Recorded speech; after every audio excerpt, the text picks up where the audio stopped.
നമസ്കാരം. CPM റിപ്പോർട്ടിന് തിരുത്ത്. വെള്ളാപ്പള്ളിയിൽ തെറ്റ് സംഭവിച്ചു. പ്ലീനത്തിനു പകരം വിശാല സംസ്ഥാന സമിതി. തിരുവനന്തപുരം. സംഘാടന തിരുത്തലിന് പ്ലീനത്തിനു പകരം ജില്ലാ സെക്രട്ടേറിയറ്റ് അംഗങ്ങളെ കൂടി ഉൾപ്പെടുത്തി വിപുലീകരിച്ച സംസ്ഥാന സമിതി യോഗം ചേരാൻ തീരുമാനിച്ച് CPM. ഒരു തെരഞ്ഞെടുപ്പ് ഫലത്തിന്റെ പശ്ചാത്തലത്തിൽ ഇത്തരം ഒരു നടപടി ആദ്യമായാണ്. പ്ലീനത്തിന് ഏറെക്കുറെ തുല്യമായ രീതിയാണിത്.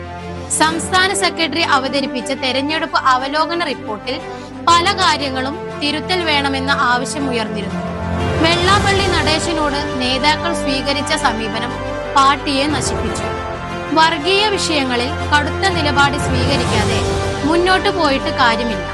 അതിനാൽ വെള്ളാപ്പള്ളി വിഷയത്തിൽ തെറ്റ് സംഭവിച്ചിട്ടുണ്ടെന്ന തിരുത്തൽ റിപ്പോർട്ടിൽ ഉൾപ്പെടുത്തണമെന്ന് യോഗത്തിൽ നേതാക്കൾ പറഞ്ഞു. കറൻസിയുടെ ലഭ്യത കുറയുന്നു.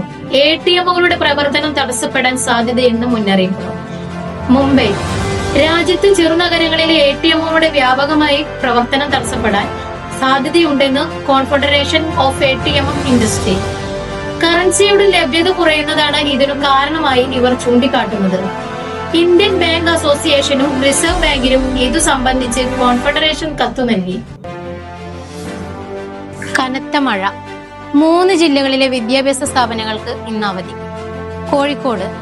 കനത്ത മഴയെ തുടർന്ന് കോഴിക്കോട്, കാസർഗോഡ്, കണ്ണൂർ ജില്ലകളിലെ വിദ്യാഭ്യാസ സ്ഥാപനങ്ങൾക്ക് ജില്ലാ കളക്ടർ ഇന്ന് അവധി പ്രഖ്യാപിച്ചു. ഈ 3 ജില്ലകളിൽ ഇന്ന് റെഡ് അലർട്ട് ആണ് പ്രഖ്യാപിച്ചിട്ടുള്ളത്.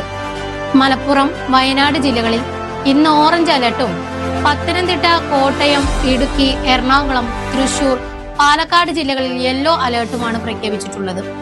കേരള തീരത്ത് ഇന്ന് മത്സ്യബന്ധനത്തിന് പോകരുതെന്ന് മുന്നറിയിപ്പുണ്ട്. മണിക്കൂറിൽ 50 കിലോമീറ്റർ വരെ വേഗതയുള്ള കാറ്റിന് സാധ്യതയുണ്ട്. കടൽ പ്രക്ഷുബ്ധമാണ്. നാളെ മുതൽ മഴയുടെ തീവ്രത കുറയാനിടയുണ്ടെന്നും കാലാവസ്ഥാ വകുപ്പ് പറയുന്നു. പിന്നിൽ നിന്ന് കുത്തിയവരെ കൂടെ കൂട്ടില്ല. കോൺഗ്രസിനെ ഡിവോഴ്സ് ചെയ്ത് 3ാം മുന്നണി നീക്കവുമായി DMK. ചെന്നൈ. ഡൽഹിയിൽ ഇന്ത്യ മുന്നണി യോഗം നടന്ന ദിവസം തന്നെ BJPക്കെതിരായി 3ാം മുന്നണി വരുമെന്ന് സൂചന നൽകി DMK. കോൺഗ്രസ് പാർട്ടിയുടെ പ്രശ്നം കാരണമാണ് ഇന്ത്യ മുന്നണിയിൽ നിന്ന് വിട്ടുനിന്നതെന്ന് വ്യക്തമായാണ് DMK വക്താവ് TKS ഇളങ്കോവൻ 3ാം മുന്നണി എന്ന സൂചനയുമായി രംഗത്തെത്തിയത്.